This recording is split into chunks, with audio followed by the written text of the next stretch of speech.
Hello everyone, स्वागत है आपका मनी द लर्निंग ऐप के अंदर। बेटा मैं अंकुर भारद्वाज एबी सर स्टूडेंट्स आपके सामने लेकर आया हूं कोऑर्डिनेशन कंपाउंड का एक बहुत ही important topic, that is IUPAC nomenclature for a coordination compound. ठीक है स्टूडेंट, तो अभी तक स्टूडेंट्स आपने कोऑर्डिनेशन कंपाउंड के बारे में बहुत सारी चीजें जान चुके हो आप कि कोऑर्डिनेशन कंपाउंड में ऑक्सीडेशन नंबर, कोऑर्डिनेशन नंबर कैसे फाइंड आउट करते हैं, कोऑर्डिनेशन कंपाउंड बनता कैसे है। ठीक है ना, जो आपका टॉपिक है, आप जो पढ़ रहे हो, जो चैप्टर है आपके पास, ठीक है ना, तो ये बहुत ही इंपॉर्टेंट टॉपिक है, आपको पता होना चाहिए why we are studying this chapter and what are the important topics regarding the coordination compounds which are supposed to be asked in your examination, whether it will be a JEE mains or NEET level examination और आपका जो school level examination है that is board purpose, वहां से भी कौन कौन से टॉपिक्स यहां पर आ सकते हैं वो अपने को यहां पर पता चलेगा। तो कोऑर्डिनेशन कंपाउंड के स्टूडेंट्स अपन बात करें तो बेसिक लेवल पे आपने ये सारी चीजें तो जान ली कि कोऑर्डिनेशन कंपाउंड क्या है, पर कोऑर्डिनेशन कंपाउंड का नेमिंग, जो नेमिंग इंपॉर्टेंट होता है, जैसे कि आपने ऑर्गेनिक केमिस्ट्री में आप पढ़ते हैं, ऑर्गेनिक केमिस्ट्री में आप जब नोमेनक्लेचर को स्टडी करते हैं तो कैसे ऑर्गेनिक कंपाउंड्स का नेमिंग करा जाता है वो अपन सबसे पहले स्टडी करते हैं क्लास 11 के अंदर। ठीक है, तो सभी ऑर्गेनिक कंपाउंड्स या कोऑर्डिनेशन कंपाउंड की बात करें तो उनका नामकरण करना अपने को आना चाहिए, क्या उनकी नेमिंग आपको पता होनी चाहिए। ठीक है बेटा, तो कोऑर्डिनेशन कंपाउंड का जो आज लेक्चर है आपका बेसिकली आईयूपीएससी को एक्सप्लेन करने के लिए है। तो यहां पर कोऑर्डिनेशन कंपाउंड, जैसे कि आपके पास आप ऑर्गेनिक केमिस्ट्री से रिलेट करें इन कंपाउंड्स को, तो वहां पर आपके पास बहुत 6-7 रूल्स होते थे। ठीक है ना, 7 to 8 rules for naming any type of organic compound आपके पास होते थे और आप लोग सब जानते भी हैं। But in here in coordination compound for explaining the IUPAC या nomenclature of any coordination compound you have only 4 types of rules। बहुत easy rules हैं और उन easy rules के माध्यम से आप आराम से क्या कर सकते हैं, किसी भी coordination compound का naming लिख सकते हैं। For that, for explaining IUPAC or for writing IUPAC of any type of coordination compound, you must know how to find out the oxidation number of central metal atom। तभी मैंने आपको आपके previous lecture में coordination number, oxidation number find out करना अच्छे से सिखा चुका हूं। अब वो यहां पर आपके लिए फाइंड आउट करना हेल्पफुल होगा। मैंने आपको पहले भी बोला था थ्रू आउट अ चैप्टर आपके पास ये इंपॉर्टेंट टॉपिक है कि ऑक्सीडेशन नंबर और कोऑर्डिनेशन नंबर आपको फाइंड आउट करना आना चाहिए बच्चों। ठीक है, तो चैप्टर का नाम दैट इज आप जानते हैं coordination compound.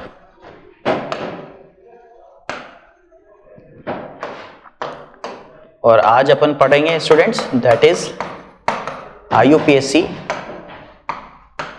Nomenclature of coordination compound. ठीक है भाई, तो कुछ रूल्स हैं आईयूपीएससी नोमेनक्लेचर के, सबसे पहले उन रूल्स को स्टडी करेंगे, then we will use the different rules for finding the IUPAC of an coordination compounds और उसके बाद अपन उनको एग्जांपल्स की मदद से उन रूल्स को एक्सप्लेन करेंगे, समझेंगे। तो आपके पास टॉपिक है यहाँ पर students आईयूपीएससी nomenclature of a coordination compound. Today's main and important topic. आज अपन इस लेक्चर में बस अपन आईयूपीएससी डिस्कस करेंगे और कोई टॉपिक अपन ना रिलेट करेंगे इससे, ना कुछ और एक्स्ट्रा पढ़ेंगे, क्योंकि ये बहुत इंपॉर्टेंट टॉपिक है। तो इसके लिए ही प्रिस्क्राइबली अपन ने वीडियो आपके लिए लेकर आए हैं।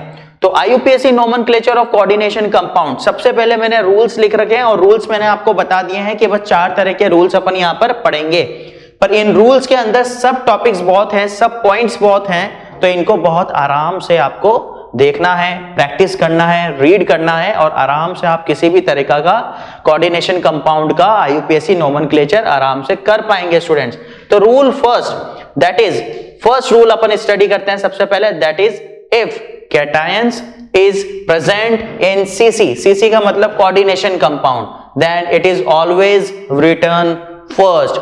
अगर आपके पास किसी भी कोऑर्डिनेशन कंपाउंड के अंदर केटायन प्रेजेंट है, केटायन क्या है, K4, क्या होता है, K4, तो K+4 आपके पास क्या है, केटायन, इसको क्या बोलेंगे अपन, केटायन। अगर प्रेजेंट है कोऑर्डिनेशन कंपाउंड में तो सबसे पहले उसकी नेमिंग होगी, सबसे पहले उसको लिखा जाएगा। क्या लिखा जाएगा, सबसे पहले किसी भी कोऑर्डिनेशन कंपाउंड में अगर कैटायन आ जाता है तो उसकी नेमिंग सबसे पहले करी जाएगी। ये आपका सबसे पहला रूल आपको याद होना चाहिए। सबसे पहला जो रूल आपके पास आया है IUPAC में वो यही आया है कि कैटायन की नेमिंग सबसे पहले आपको करनी है बेटा। फिर आ जाता है second rule, that is naming of a coordination sphere. अब जो आपके पास स्क्वायर ब्रैकेट के अंदर बंद होता है उसको क्या बोलते हैं, कोऑर्डिनेशन स्फीयर। तो कोऑर्डिनेशन स्फीयर की नेमिंग आपको सेकंड रूल के अनुसार देखनी है। देखिए भाई, सबसे पहले क्या बोला है उन्होंने कि first of all name of ligands is written. आपको सबसे पहले क्या करना है, नेम ऑफ लिगेंड्स लिखने हैं, is written in alphabetically order. आपको जो आपके पास लिगेंड्स दे रखे हैं कोऑर्डिनेशन स्फीयर के अंदर उनको अल्फाबेटिकली मैनर में, अल्फाबेटिकली ऑर्डर में लिखना है। Then name of a central metal atom, सबसे पहले लिगेंड का नाम आ जाएगा, कितने लिगेंड्स हैं, फिर उसके बाद सेंट्रल मेटल एटम का नाम आपको लिखना है फॉलोइंग इट्स ऑक्सीडेशन नंबर, और सबसे लास्ट में कोऑर्डिनेशन सेंट्रल मेटल एटम के बाद आप क्या लिखेंगे, उसका ऑक्सीडेशन नंबर। तो देखिए मैंने आपको बोला था ना कि ऑक्सीडेशन नंबर आपको फाइंड आउट करना आना चाहिए, क्योंकि without not finding a oxidation number you cannot write the IUPAC nomenclature of any type of CC, any type of coordination compound in Roman number। पहला पॉइंट समझ में आया क्या बच्चों, वापिस से देख लीजिए भाई, किसी भी कोऑर्डिनेशन कंपाउंड का नेमिंग करने के लिए कोऑर्डिनेशन स्फीयर बहुत इंपॉर्टेंट रोल निभाता है। और कोऑर्डिनेशन स्फीयर क्या होता है, स्क्वायर ब्रैकेट के अंदर, और उसकी नेमिंग में कैसे करता हूं, सबसे पहले अपन उसके अंदर आने वाले लिगेंड्स का अल्फाबेटिकली ऑर्डर के अंदर उनकी नेमिंग करेंगे, पहला पॉइंट। फिर उसी के अंदर सेंट्रल मेटल एटम जो प्रेजेंट है कोऑर्डिनेशन स्फीयर के अंदर उसकी नेमिंग करेंगे। तो स्टूडेंट्स रूल नंबर 1 आपको समझ में आ गया। रूल नंबर 2 की बात कर रहे थे स्टूडेंट्स, तो कोऑर्डिनेशन स्फीयर की नेमिंग बहुत इंपॉर्टेंट है। कोऑर्डिनेशन स्फीयर की नेमिंग के अनुसार पहला पॉइंट आपने समझ लिया है कि सबसे पहले आपको यहां पर लिगेंड्स जो आपके पास कोऑर्डिनेशन स्फीयर में आते हैं उनकी नेमिंग करनी है। Then you have to write the naming of central metal atom following the oxidation number of that central metal atom, जो आपको फाइंड आउट करना आता है। सेकेंड पॉइंट पे आ जाते हैं, if multiple ligand are present, अगर बहुत सारे लिगेंड्स प्रेजेंट हैं यहां पर, अभी तो यहां पर एक लिगेंड है CN साइनो बोलते हैं, इसके बाद आपके पास NH3 आ जाता है, H2O आ जाता है, एक्वा। तो ऐसे जब मल्टीपल लिगेंड्स प्रेजेंट होते हैं तो अपन कैसे नेमिंग करेंगे, then write them in alphabetically order, उनको क्या करेंगे अपन अल्फाबेटिकली मैनर में ही अरेंज करते चलेंगे। Use di, tri, tetra for monodentate ligands. Monodentate types of ligands को आपको ध्यान रखना है। अगर मोनोडेंडेट आपके पास लिगेंड्स हैं तो आपको उनके लिए डाई, ट्राई, टेट्रा यूज करना है नेमिंग करते टाइम।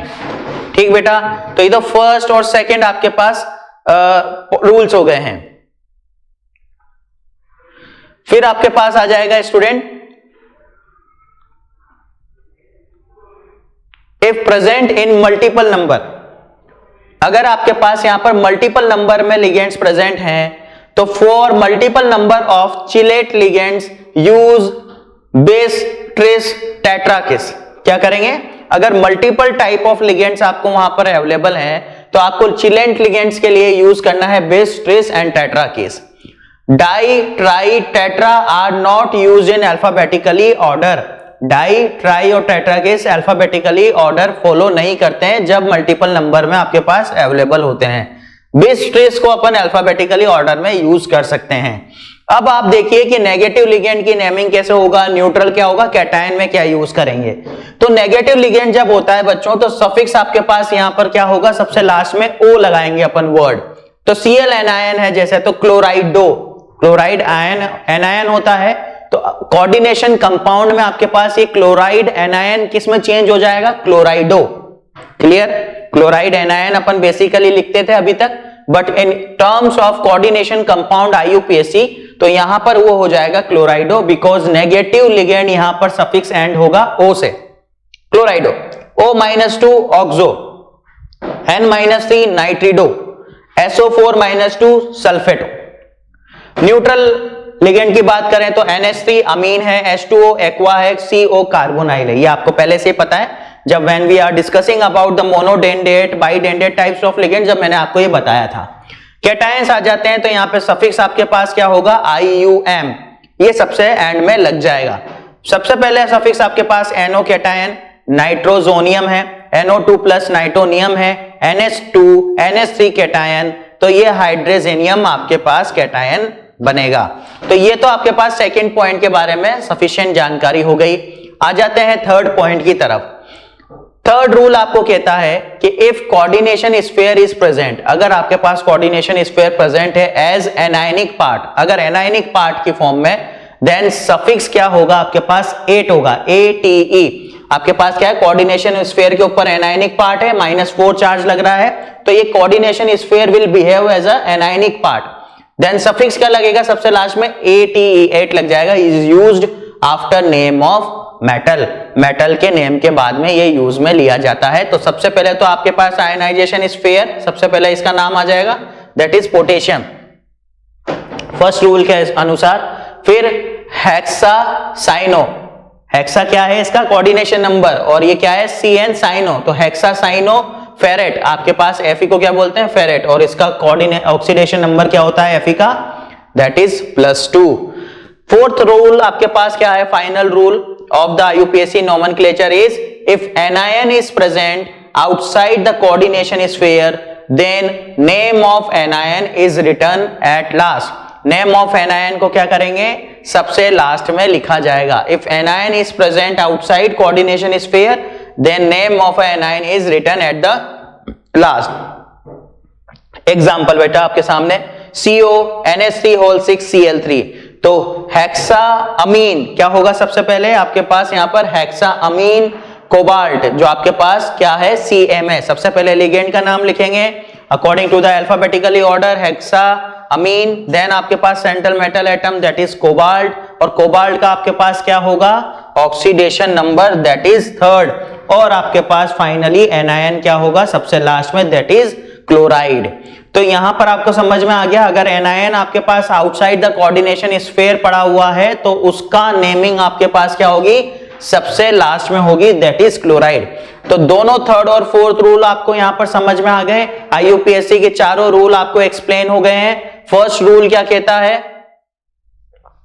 फर्स्ट रूल आपको कहता है कि कैटायन आपके पास जो सीसी के अंदर है उसकी सबसे पहले नेमिंग होगी, फिर कोऑर्डिनेशन स्फीयर की नेमिंग होगी, कोऑर्डिनेशन स्फीयर में भी सबसे पहले लिगेंड्स की नेमिंग होगी according to the alphabetically order, और उसके बाद अपन सेंट्रल मेटल एटम की नेमिंग करेंगे फॉलोइंग ऑक्सीडेशन नंबर सबसे लास्ट में लिखेंगे। मल्टीपल लिगेंड्स हैं तो अल्फाबेटिकली ऑर्डर में लिखना है, use, di, tri, tetra for monodentate type of ligand. Multiple form में अगर आपके पास है नंबर तो यहां पर आप बिस, ट्रिस, टेट्रा किस यूज कर सकते हैं चिलेट लिगेंड्स के लिए। बिस, ट्रिस अल्फाबेटिकल ऑर्डर में यूज होता है, di, tri, tetra alphabetical order में यूज नहीं होता है। नेगेटिव लिगेंड्स न्यूट्रल और कैटायन आपके पास, और थर्ड एंड फोर्थ आपके पास है कोऑर्डिनेशन स्फीयर, अगर प्रेजेंट है एनायनिक पार्ट में तो उसका नेमिंग आपके पास क्या होगा, after the name of metal होगा, और जब एनायन आपके पास प्रेजेंट है तो उसका नेमिंग सबसे लास्ट में होगा।